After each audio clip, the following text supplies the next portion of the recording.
We'll now move on to our next session, which is a panel discussion on navigating the transition, building a sustainable workforce in GCC next and Tamil Nadu for the digital age. I'd like to start by welcoming our moderator on stage. We have Bala MS, the CEO of Strut Infinity Inc. He's a dynamic leader fostering collaboration within the tech community, and his expertise contributes to insightful discussions, shaping the landscape of technology and business as a moderator. Let's give him a big round of applause as he takes the stage. We also have with us Kannan Subramaniam, Vice President and Center Head India of Comcast. Kannan is a transformative leader driving Comcast's technological advancements in India. His strategic vision aligns with their commitment to innovation, positioning the company as a global leader in media and technology. Welcome, Kannan. We have with us Shivakumar Padmanabhan, Managing Director and Head of Global Innovation and Technology Center at AstraZeneca India Private Limited. He's a seasoned professional steering AstraZeneca's innovation initiatives. His leadership contributes to the pharmaceutical giant's success in delivering cutting-edge healthcare solutions. Let's welcome him with a round of applause. Our next panelist is Balaji Natarajan, Senior Vice President at Northern Trust Corporation, who is a key figure in financial services. His role reflects a commitment to excellence, ensuring Northern Trust remains a trusted global financial institution. Welcome. And finally, we have Laks Krishnamurthy, Managing Director of Navis Software India. He's a visionary in the maritime software industry, and his leadership at Navis Software India contributes to the company's global success in providing innovative solutions for shipping and the logistics sector. Can we give him a big hand, please? Bala, over to you for this session.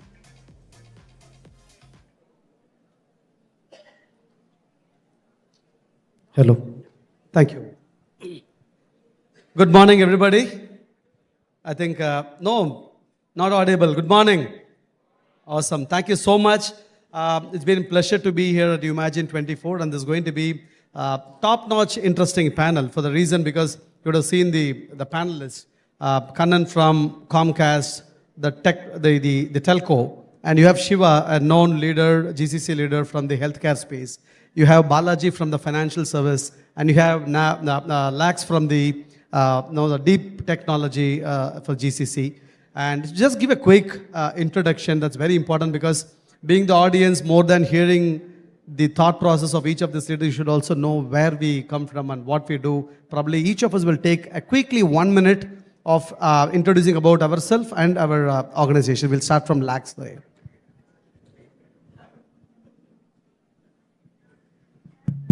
I can. Yeah. Good morning. My name is Laks Krishnamurthy and part of Calaris Navis Software India. We write software for container terminals and ports and logistics. We've been here in this area for almost 20 plus years and about 350 people right now. We focus on the entire ecosystem. We'll talk about it.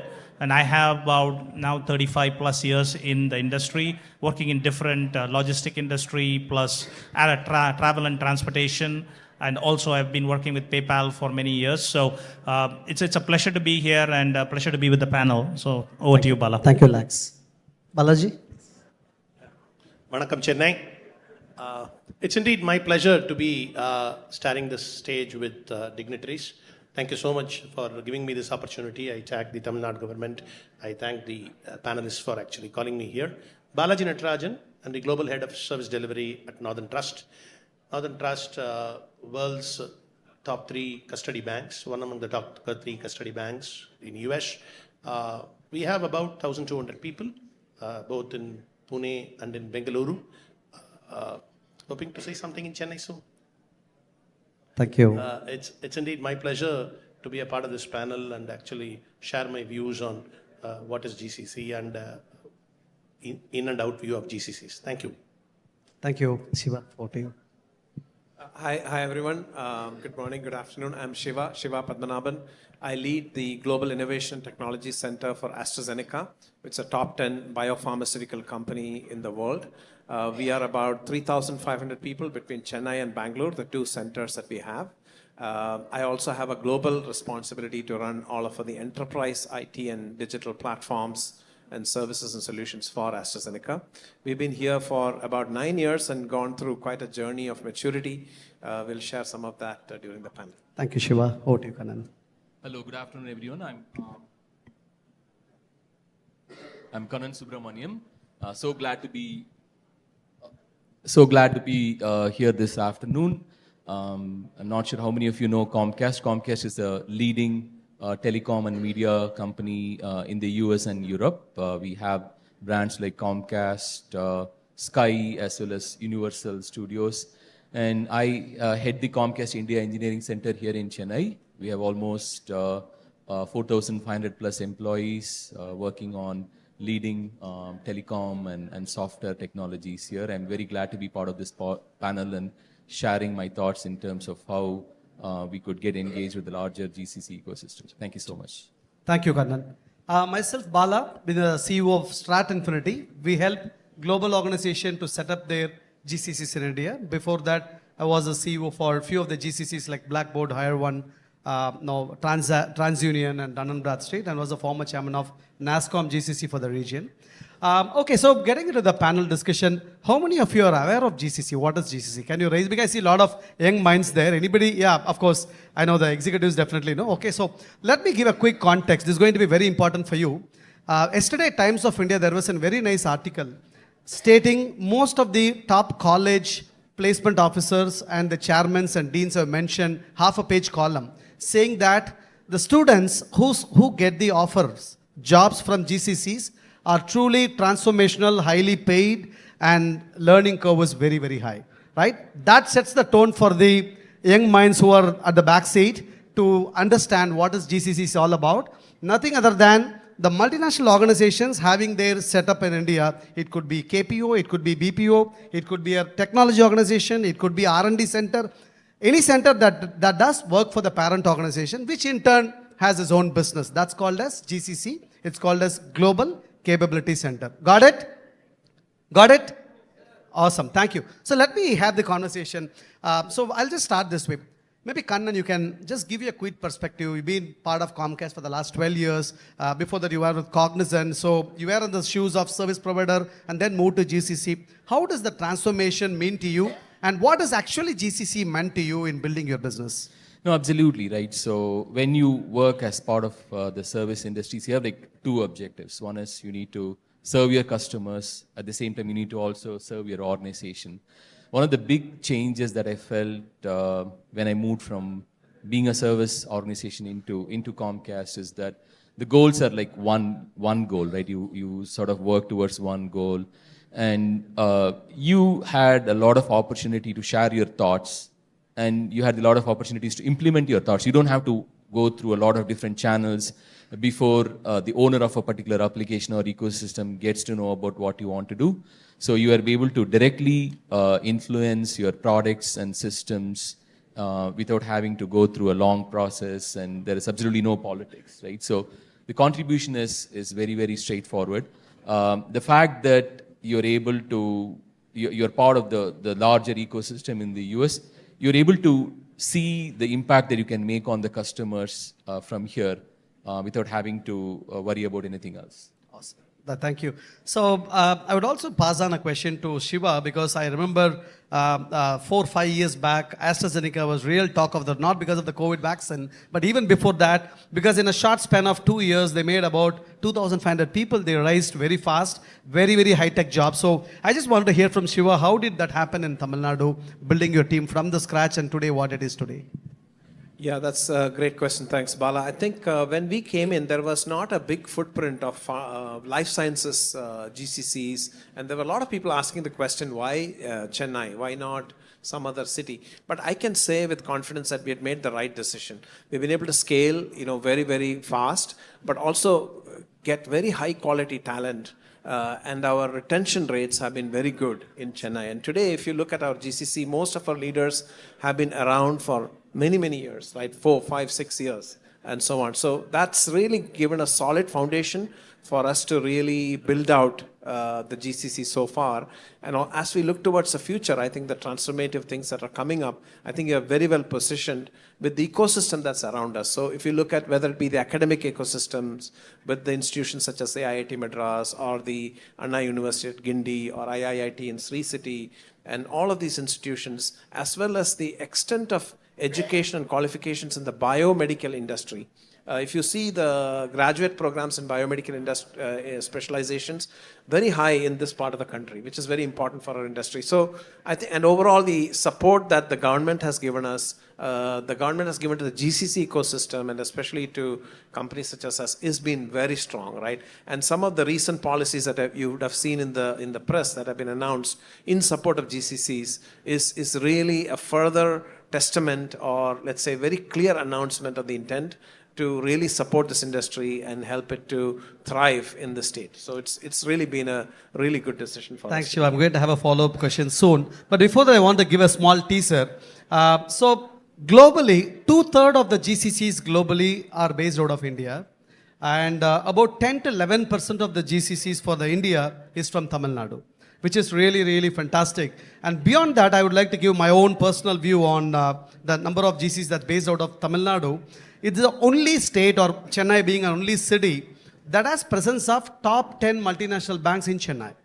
That is again, as we know, Tamil Nadu is known for automobile sector, manufacturing sector. You find manufacturing GCCs, automobile GCCs, you have healthcare, you have pharma. Chennai, Tamil Nadu is a sector, GCCs, although it may be contributing 11%, probably Bangalore and Pune maybe 1 or 2% more than us. But still, the kind of the contribution that Tamil Nadu does for the global overall force is something fantastic. Okay, I'll move on to next question to Balaji, because it's an interesting question I want to throw to him. There is a belief that parent company view GCC as a delivery workforce and not a transformational workforce in the past, but now this is totally changing. How do you see like Balaji? Great question. First, I want to echo what you said, Bala. Okay, if you take statistically throughout India, in terms of the way how GCCs operate, Tamil Nadu stands out in terms of the banking and financial sector GCCs. Okay, so what is standing out is actually the key to note there. Are we doing a volume game or we are doing a value game? I can very confidently say that we are into the value game now. It is no longer at an inflection point. Definitely we have started going towards the value game.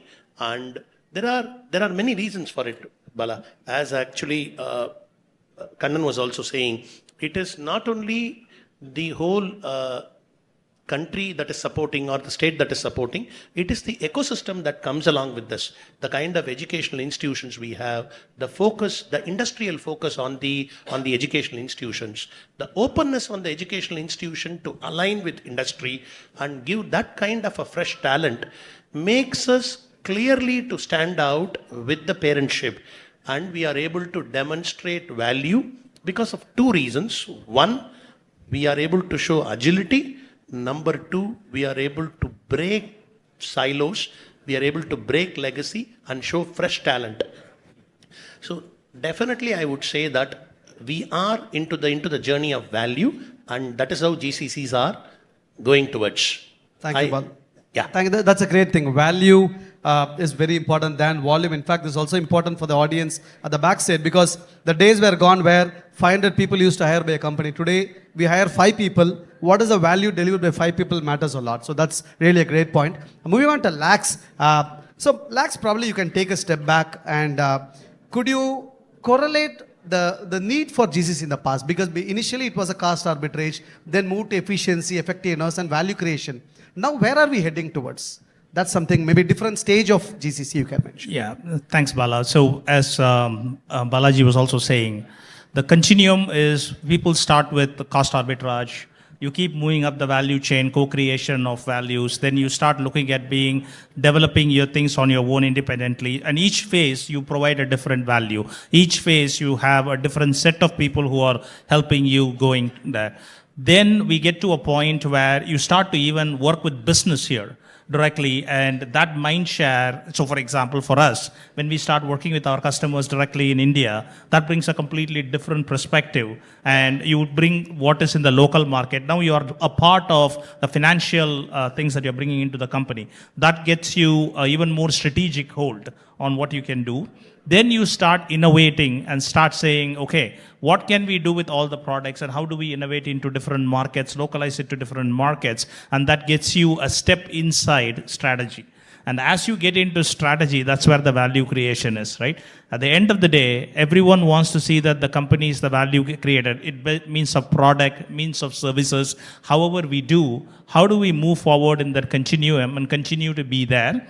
And, for example, we have a seat at the table with the ELT, which is something which is very good, right? So you get to listen to strategic discussions, you are asked for strategic information, and so we also need to step up and play the A game, and that's why it's important for each one of us to kind of skill ourselves and do it. So everything will come. Everyone will talk about AI. I'm sure we'll talk about all of these things. But beyond the talk, how are you using it? What are you doing? How are you investing in your people? Where do you go put your, put your money is, right? So that, all the things that we have to do really takes that forward. And the goal is to really move up the value chain. That doesn't mean you give up the work that you've done all along, because that is your foundation. You still have to do your foundation right and then get there. Awesome, awesome. That's a great answer. Thank you. So let us give shift the gear towards talent. So totally about 600,000 employees are based out of Tamil Nadu for overall IT industry, and out of which about 200,000 are almost 200,000 are part of the GCC, which is a huge workspace. And across India, almost we have about 5 million workforce, which is expected to be 6 million in next 2-3 years. So with that said, without touching GenAI, because I have a separate question for GenAI, so how do you see the talent attraction and retention, and also the hiring fresh talent gets into GCC? That's something. And also, what is the skilling that you expect? What kind of talent that you expect the fresh graduates to have, if at all they want to be part of GCC? So, it's a great question, right? So first of all, there is absolutely no lack of talent here. So if you look at Comcast, we are heavily into telecom technologies. What we call it as software-defined networks. It's a very, very, very high-end technology where a large network in a country like US can be managed using software, right? So we find when we deal with IoT, we deal with mobility, so there is absolutely no lack of talent. But when it comes to how GCCs hire talent, and especially how we hire talent, we definitely look for certain type of skill sets that the students should pick up. In fact, we are even partnering with some of the colleges and universities to see how we can left shift that, where we could say that, hey, why don't you teach your students about Internet of Things as a subject in your 3rd or 4th year, right? And so that when they come into the company, they are like ready. We could give them like advanced training courses, and we could get them, be part of the things. And then we're also trying to see how we can do internships with the universities. And since there are a lot of students, right? So they need to be very effectively prepared for taking on these internships. And the more they spend in terms of picking up certain programming technologies, certain network engineering technologies, and communication technologies, would really, really make them very ready to be absorbed by a company like us. Thank you, Kannan. Anyone has anything other than what Kannan said? Because we can move on to the next topic.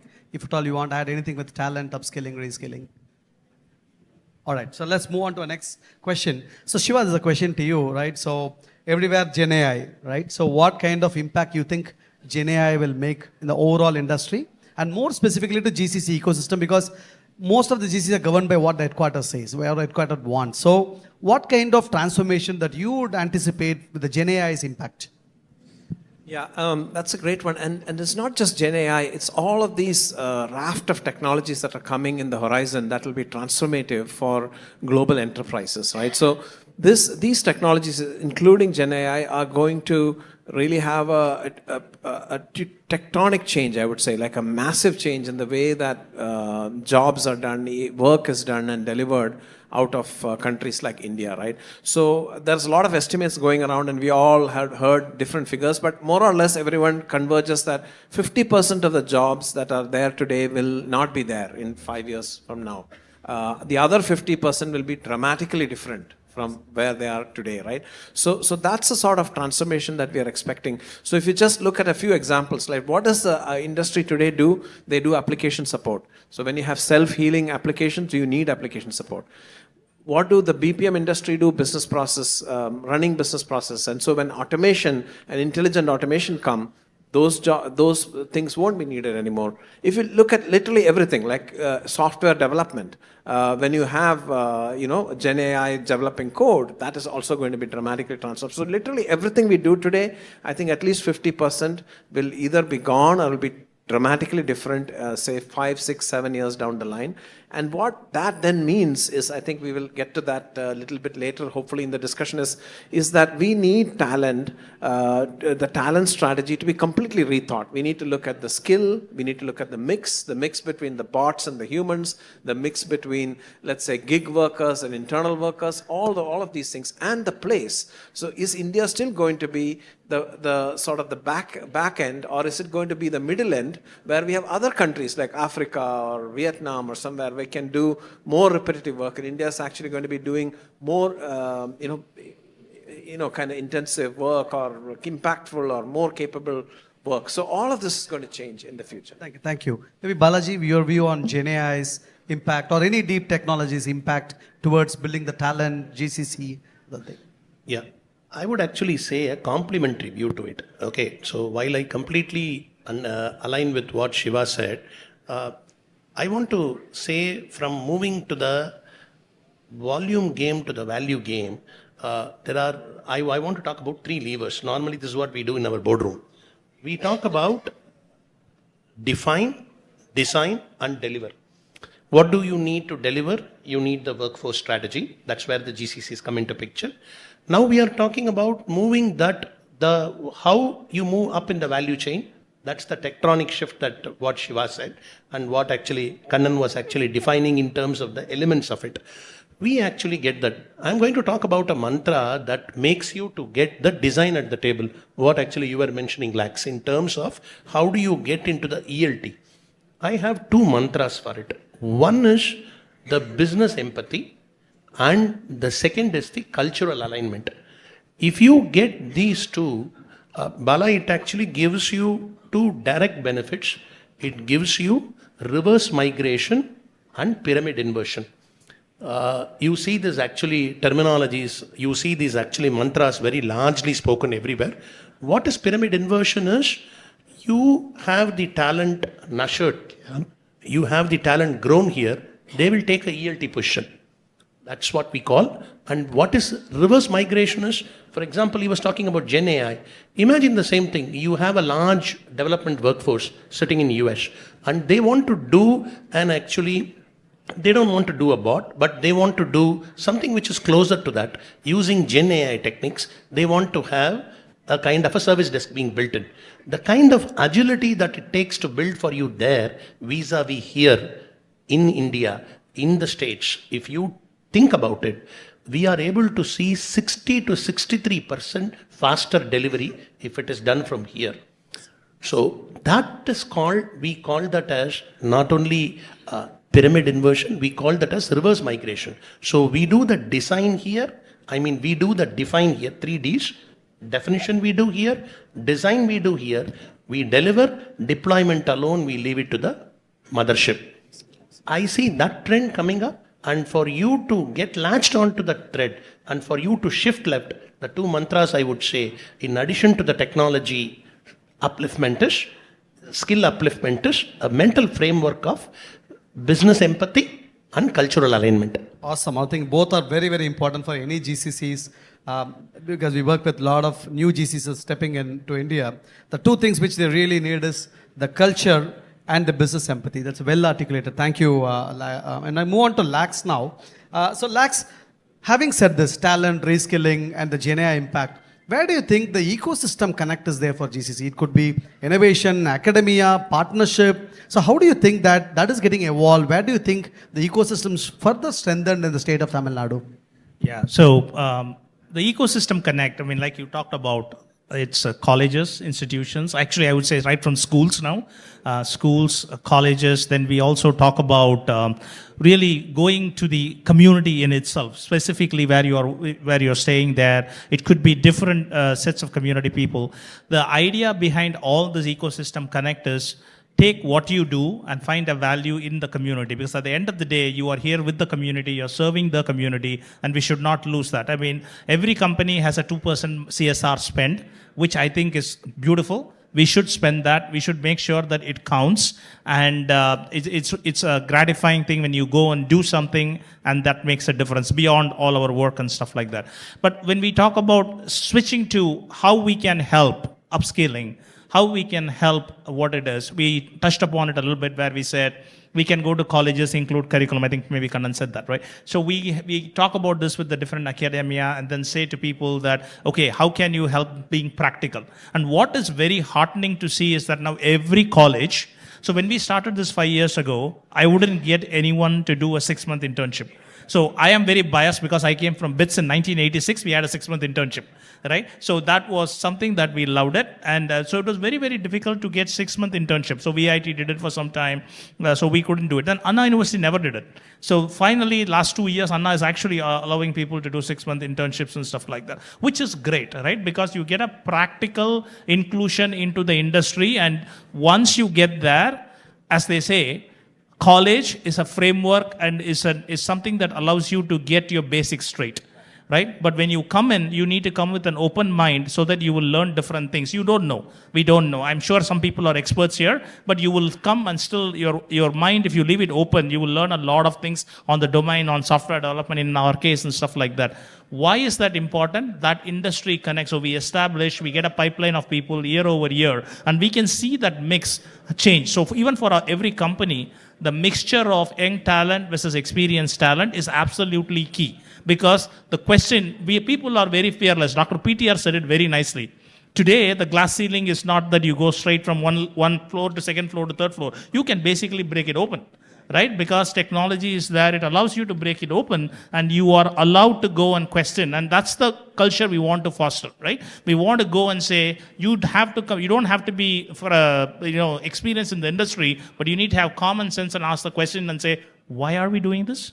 Right? And that could lead to an innovation. Innovation doesn't mean this big thing. Innovation could be a small change that could be a huge difference. And that comes from people being fearless and not knowing and asking the question why. So it's very important for the people here to keep asking the question why before you take yes for an answer. So basically, you need to be learning, and that we get through practical experience. And that is why it is very important for the industry connect to work, and then we do all the internship, then we can do co-creation with labs and stuff like that. Fantastic, fantastic, Lax. I mean, the internship is again a very key thing. In fact, some of the IITs, NITs, IIITs go on a semester-long internship. I've seen the second year or the third year students earning in the internship of about 100,000 rupees a month. That's how the trend is. I'm sure the tier 1, tier 2 engineering colleges should also adapt that. So Shiva, moving to you, how do you think the co-creation, touching upon, pulling the thread from what Lax has said, where do you think the co-creation play a major role in GCC? Because today, global organization, everybody look at India as a country for innovation, R&D, right? In that case, startup ecosystem plays a predominant role in the GCC, but what is happening at this point in time? Where is it going towards now? Yeah, I think that's a very powerful axis of opportunity for India. So we can look at what is happening in the biopharmaceutical industry in China as an example, right? They are really creating products. They are creating absolutely new drugs. They are creating new patient experiences as an ecosystem. It's the pharmaceutical companies, it is the governments, it is the academia, it's the startups. They're all sort of coming together around the patient. So at the end of the day, it's about the empathy that Balaji was mentioning, right? The empathy for the business, but also the empathy for the consumer, the patient, or the customer of whatever that the company is creating. So when everybody is focused on improving that end goal of that patient experience, then miracles can happen. So I think in India, we have all of the ingredients for that, right? We have some world-class academic institutions.